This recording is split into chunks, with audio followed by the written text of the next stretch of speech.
সুপ্রিয় শিক্ষার্থী, আসসালামু আলাইকুম। পিডিপি হাই স্কুলের পক্ষ থেকে আবারও অভিনন্দন জানাচ্ছি ষষ্ঠ শ্রেণীর ছাত্রছাত্রীদেরকে বাংলা প্রথম পত্র ক্লাসে। আশা করি তোমরা ভালো আছো, সুস্থ আছো এবং নিরাপদে আছো এবং অনলাইন ক্লাসগুলো নিয়মিত ফলো করছো। আজকে আমি তোমাদের সাথে আরো একটি নতুন ক্লাস নিয়ে আলোচনা করব। আশা করছি তোমরা আমার ক্লাসে সাথে থাকবে এবং মনোযোগ দিয়ে ক্লাসটি শুনবে। এই প্রত্যাশা রেখে আমি আবারও ক্লাস শুরু করতে যাচ্ছি। তাহলে কথা না বাড়িয়ে চলো ক্লাসে যাই। তোমাদের সাথে আছি আমি ফরিদা ইয়াসমিন। আজকে আমরা আলোচনা করব পদ্যাংশ থেকে মুজিব কবিতা নিয়ে। প্রথমে আমরা জেনে নিই এই অধ্যায় আলোচনা শেষে আমরা কি কি জানতে পারব। এই যে বাংলার মানুষ, প্রকৃতি, আকাশ, বাতাস সব জায়গাতেই বঙ্গবন্ধু বিরাজমান, তার আদর্শ বিরাজমান, সেই বিষয়ে আমরা বিস্তারিত জানতে পারব। মুজিব কবিতাটি লিখেছেন রোকনুজ্জামান খান। চলো আমরা কবিতাটি একটু আবৃত্তি করি। মুজিব, রোকনুজ্জামান খান। সবুজ শ্যামল বনভূমি, মাঠ, নদী তীর, বালুচর, সবখানে আছে বঙ্গবন্ধু, শেখ মুজিবের ঘর। এই যে ছাত্রছাত্রী বৃন্দ, এই দুটো লাইন থেকে আমরা কি বুঝছি? সবুজ শ্যামল বনভূমি মানে সবুজ মাঠ, প্রান্তর, যে বনভূমি সবুজ, এই মাঠ, নদী তীর, বালুচর সব জায়গায় শেখ মুজিবের ঘর, এই কথাটাই এখানে বোঝানো হয়েছে। মানে যত যা আছে, নদী তীর, বালুচর, মাঠ, ঘাট, প্রান্তর, আকাশ, বাতাস সব জায়গায় শেখ মুজিবের ঘর বোঝানো হয়েছে। এরপরে বলছে সোনার দেশের মাঠে মাঠে ফলে, সোনা ধান রাশি রাশি, ফসলের হাসি দেখে মনে হয় শেখ মুজিবের হাসি। এখানে দেখো প্রিয় ছাত্রছাত্রী বৃন্দ, বলছে সোনার ধান যে মাঠে মাঠে ফলে, সোনার ধান মানে সোনা বলতে বোঝাচ্ছে ধান যখন মাঠে পেকে যায় তখন কিন্তু ঠিক সোনার মতো রং ধারণ করে। সোনা যেমন সোনালি রং ঝকমক ঝকমক করে, ধানও মাঠে পাকলে কিন্তু ঝকমক ঝকমক করে, দেখতে কিন্তু সোনার মতোই লাগে। তাই বলছে যে ফসলের হাসি দেখে মনে হয় যে এটা শেখ মুজিবের হাসি। দেখো এরপরে বলছে শিশুর মধুর হাসিতে যখন ভরে বাঙালির ঘর, মনে হয় যেন শিশু হয়ে হাসে চির শিশু মুজিবর। দেখো কি সুন্দর কথা। একটা শিশু যখন বাঙালির ঘরে হাসে, সেটা যতই গরিবের ঘর হোক, যে হাসিতে যে কি পবিত্রতা, একটা শিশুর হাসিতে ঘরটা যেন আনন্দে ভরে যায়, খুশিতে ভরে যায়, কোনো দুঃখই যেন আর সে ঘরে থাকে না।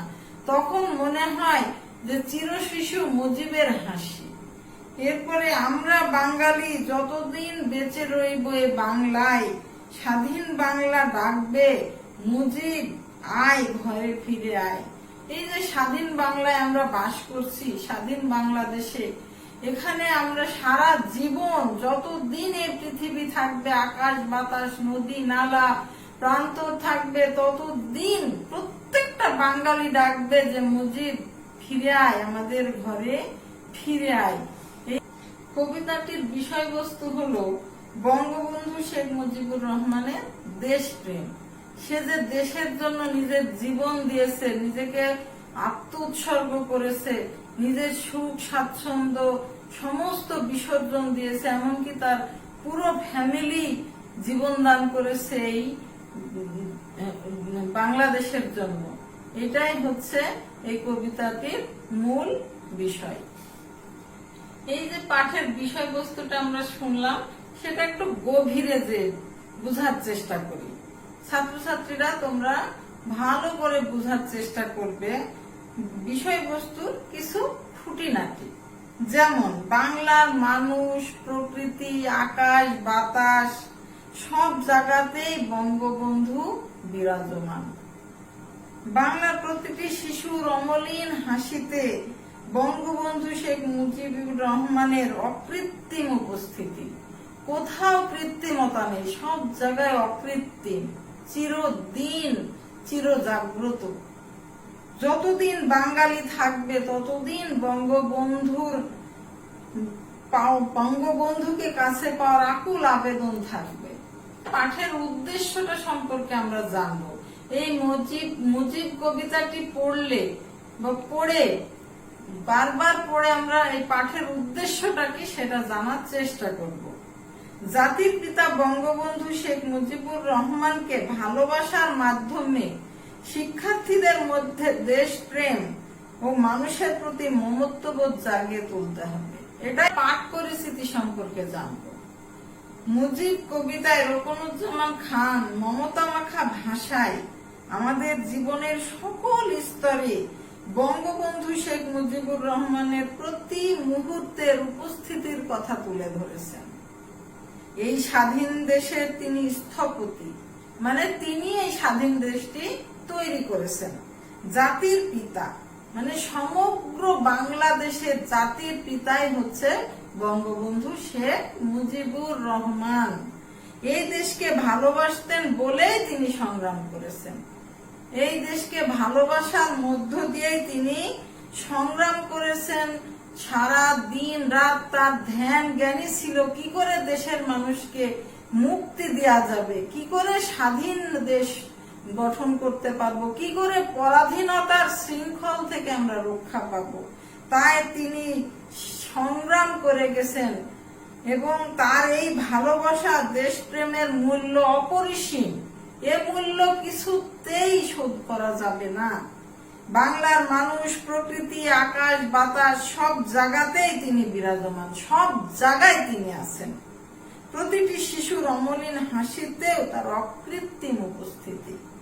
যতদিন বাঙালি থাকবে ততদিন তারা বঙ্গবন্ধুকে কাছে পাওয়ার আকুল আবেদন জানাবে। এবার আমরা কবি পরিচিতি সম্পর্কে জানবো। এই যে মুজিব একটা বিখ্যাত কবিতা লিখেছেন যিনি, তার সম্পর্কে তো আমাদের কিছু জানতে হবে। এত সুন্দর একটা বিষয় আমাদের সামনে তুলে ধরেছেন। প্রিয় শিক্ষার্থী, তোমরা এই কবিতাটি পড়বে এবং গভীরভাবে ভাববে যে একজন মানুষ কিভাবে তার ধ্যান জ্ঞান সমস্ত কিছু আমাদের সাধারণ বাঙালিকে রক্ষা করার জন্য, উদ্ধার করার জন্য চিন্তা করেছেন।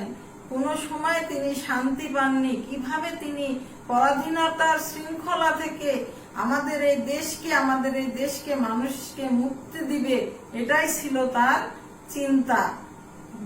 তাহলে এসো আমরা যিনি এই সুন্দর একটা বিষয় আমাদের সামনে তুলে ধরেছেন তার সম্পর্কে জানি। রোকনুজ্জামান খান 1925 সালে ফরিদপুর জেলার পাংশা উপজেলায় জন্মগ্রহণ করেন। তিনি কিন্তু দাদা ভাই নামে পরিচিত ছিল, কারণ সবাই তাকে দাদা ভাই বলেই চিনত। পেশায় কিন্তু তিনি ছিলেন একজন সাংবাদিক। 1949 সালে কিছুদিন মোহাম্মদ নাসির উদ্দিন সম্পাদিত শিশু সওগাত এর সঙ্গে তিনি জড়িত ছিলেন। এরপর ঢাকায় দৈনিক মিল্লাত, সাপ্তাহিক পূর্বদেশ, পাকিস্তান ফিচার সিন্ডিকেট প্রভৃতি পত্রিকা এবং ফিচার প্রতিষ্ঠানে তিনি সাংবাদিকতা করেন। তিনি দৈনিক ইত্তেফাকের মফস্বল সম্পাদক ও শিশু বিভাগ কচিকাচার আসরের সম্পাদক হিসেবে যোগদান করেন। পরে তিনি এই পত্রিকার সাহিত্য সম্পাদক এবং ফিচার সম্পাদকের দায়িত্ব পালন করেন। তিনি দীর্ঘকাল মাসিক কচিকাচা নামে একটি শিশু পত্রিকাও সম্পাদনা করেন। 1956 সালে তিনি জাতীয় শিশু কিশোর সংগঠন কচিকাচার মেলা গঠন করেন। তার প্রকাশিত উল্লেখযোগ্য বই ছড়ার নাম ছিল হাট্টিমা টিম টিম, খোকন খোকন ডাকপাড়ি। তোমরা কিন্তু এই গল্পগুলো, এই কবিতাগুলো ছোটবেলায় 1-2 এর বইয়ে পড়েছো, খুব সুন্দর। অনুবাদ ছিল আজব হলেও গুজব নয়। দেখো কি সুন্দর একটা কথা, আজব হলেও কিন্তু গুজব নয়। সম্পাদনা কি ছিল? আমার প্রথম লেখা ঝিকিমিকি, বার্ষিক কচি ও কাঁচা, ছোটদের আবৃত্তি ইত্যাদি। দাদাভাই বাংলা একাডেমি সাহিত্য পুরস্কার, বাংলাদেশ শিশু একাডেমি সাহিত্য পুরস্কার, রাষ্ট্রীয় 21শে পদক, জসিমউদ্দিন স্বর্ণপদক ও স্বাধীনতা পুরস্কার মরণোত্তর মানে মরণের পরে মানে ইহলোক ত্যাগ করার পরে পেয়েছেন ইত্যাদি পুরস্কারে তিনি ভূষিত হয়েছেন। 1999 সালে দেশের এই প্রথিতযশা শিশু কিশোর সংগঠক এই ইহলোকের মায়া ত্যাগ করে পরলোকে চলে যান। শিক্ষার্থীবৃন্দ, এবার এসে আমরা একটু শব্দার্থ টিকা সম্পর্কে জানি। এতক্ষণ যে আমরা পড়লাম এবং অনেকভাবে বোঝানোর চেষ্টা করলাম, তাহলে এবার বলো দেখি বনভূমি। বনভূমি মানে কি তোমরা নিশ্চয় জানো, তারপরেও আমি বলে দিচ্ছি। বনভূমি হচ্ছে গাছপালায় ঘেরা জঙ্গলের এলাকা। বনভূমি হচ্ছে যেখানে অনেক গাছপালা ঘেরা জঙ্গল। বালুচর, বালুচর অর্থ কি? বালুচর অর্থ হচ্ছে বালুর পলি জমে উৎপন্ন হয় যে চর। বালুর পলি জমে উৎপন্ন হয় যে চর, সেটাকে বলা হয় বালুচর। এবার বলো সোনা ধান। ওই যে একটু আগে বললাম সোনা ধান, যে ধান পেকে গেলে সোনার মতো রং হয়, তাহলে এর অর্থ হচ্ছে সোনালী রঙের পাকা ধান। এক কথায় প্রকাশ করলে কি হবে? সোনালী রঙের পাকা ধান হচ্ছে সোনা ধান। চির শিশু, চির শিশু বলো দেখি চির শিশু কারা? যারা চিরদিন শিশুর মতো সহজ সরল অকৃত্রিম, কোনদিন তারা বড় হয় না, তারাই হচ্ছে চির শিশু, চিরদিন শিশু। তাহলে এটার উত্তরটা হচ্ছে চিরকাল যে শিশুর মতো সহজ অকৃত্রিম ও মমতাময়, সেই হচ্ছে চির শিশু। তাহলে তোমরা শব্দার্থ টিকাগুলো খুব ভালো করে মনোযোগ দিয়ে পড়বে। পাঠের উদ্দেশ্য তো একটা অবশ্যই ভালো করে পড়বে, পাঠ পরিচিতি পড়বে, কবি পরিচিতি পড়বে এবং এগুলো অন্তরের অন্তঃস্থল থেকে গভীরভাবে জানার চেষ্টা করবে যে একজন বিখ্যাত ব্যক্তি সম্পর্কে, যে জাতির পিতা বঙ্গবন্ধু শেখ মুজিবুর রহমান, যার জন্য আজকে আমরা এই স্বাধীন দেশের নাগরিক, স্বাধীনভাবে বসবাস করছি, কোনো পরাধীনতা নাই, কারো মানে কোন দেশের আয়ত্তে আমরা নাই, আমরা নিজেই স্বাধীন, নিজের মতো আমরা নিজের দেশে বাস করছি। এর চেয়ে বড় আনন্দের আর কিছু হয় না। কিন্তু এই যে স্বাধীনতা আমরা লাভ করেছি, তার এক মহানায়ক ছিল, সেই মহানায়কের এই অবদান, তিনি হলেন চির শিশু বঙ্গবন্ধু শেখ মুজিবুর রহমান। তাহলে এসো, আজকে আমরা শেষ পর্যায়ে এসে গেছি এবং শেষে এই কবিতার শেষ কয়েকটা কথা আবার আমরা জেনে নেওয়ার চেষ্টা করি। দেশপ্রেম ও মানব প্রেম জাগ্রত করো। এই কবিতাটা যদি আমরা বারবার পড়ি, তাহলে আমাদের ভিতরেও কিন্তু দেশপ্রেম এবং মানব প্রেম জাগ্রত হবে। এবং প্রতিটি বাঙালির উচিত এই দেশকে ভালোবাসা, দেশের মানুষকে ভালোবাসা, দেশের জন্য নিজেকে নিবেদিত করা। বঙ্গবন্ধু শেখ মুজিবুর রহমান স্বাধীন বাংলাদেশের স্থপতি, জাতির পিতা।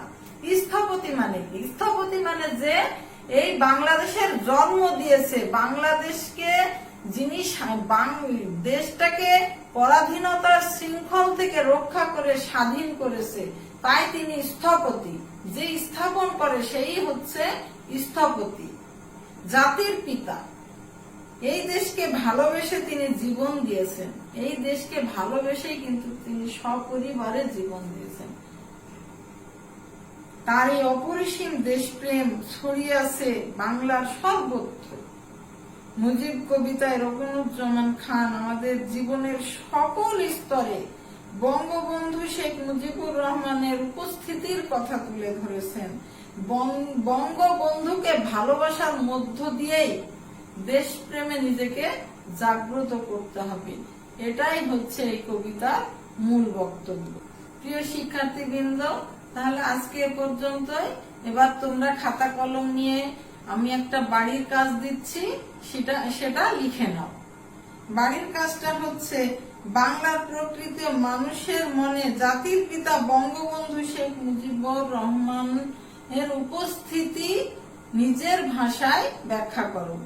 এই প্রশ্নটা তোমরা খাতায় সুন্দর করে লিখবে, যে যেভাবে নিজের ভাষায় কবিতাটি পড়ার পরে যেভাবে বুঝেছো নিজের মনের মতো করে লিখবে, এবং যখন স্কুল খুলবে তখন আমাকে তোমরা এটা দেখাবে। তাহলে আজকে এ পর্যন্তই, আগামী ক্লাসে দেখা হবে ইনশাআল্লাহ। সেই পর্যন্ত তোমরা ভালো থাকো, সুস্থ থাকো, নিরাপদে থাকো। আসসালামু আলাইকুম।